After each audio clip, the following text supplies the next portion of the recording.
Ingin terimi kau raya rindan yang sâu rindan nhau rindan bùng lai rindan bộ bay ape percaya ngã phật lưới thoáng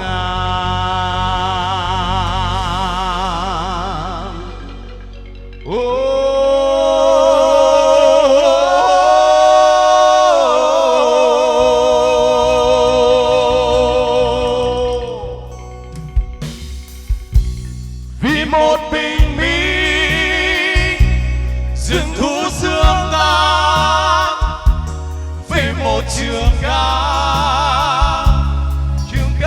đam san về một tình yêu miên man mênh mang đồng cỏ.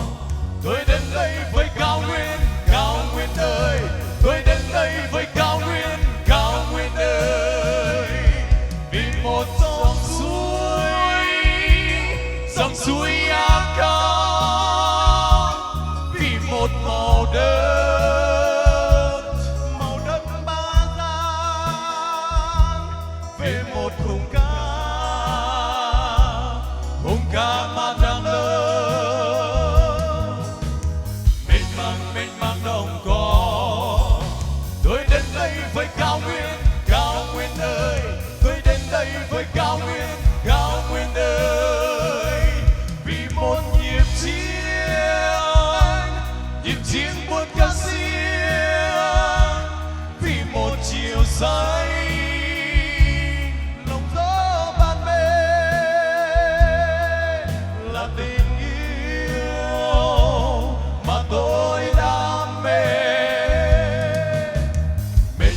Mênh mang đồng cỏ. Tôi đến đây với cao nguyên ơi, tôi đến đây với cao nguyên ơi.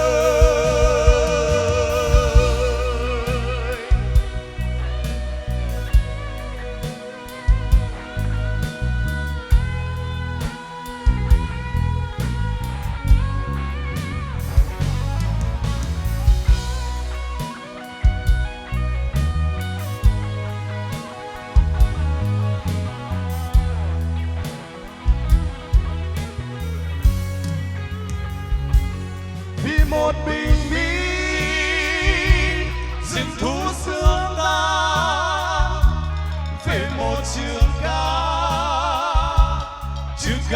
đam san, về một tình yêu miên man mênh mang đồng cỏ. Tôi đến đây với cao nguyên ơi, tôi đến đây với cao nguyên ơi, vì một dòng suối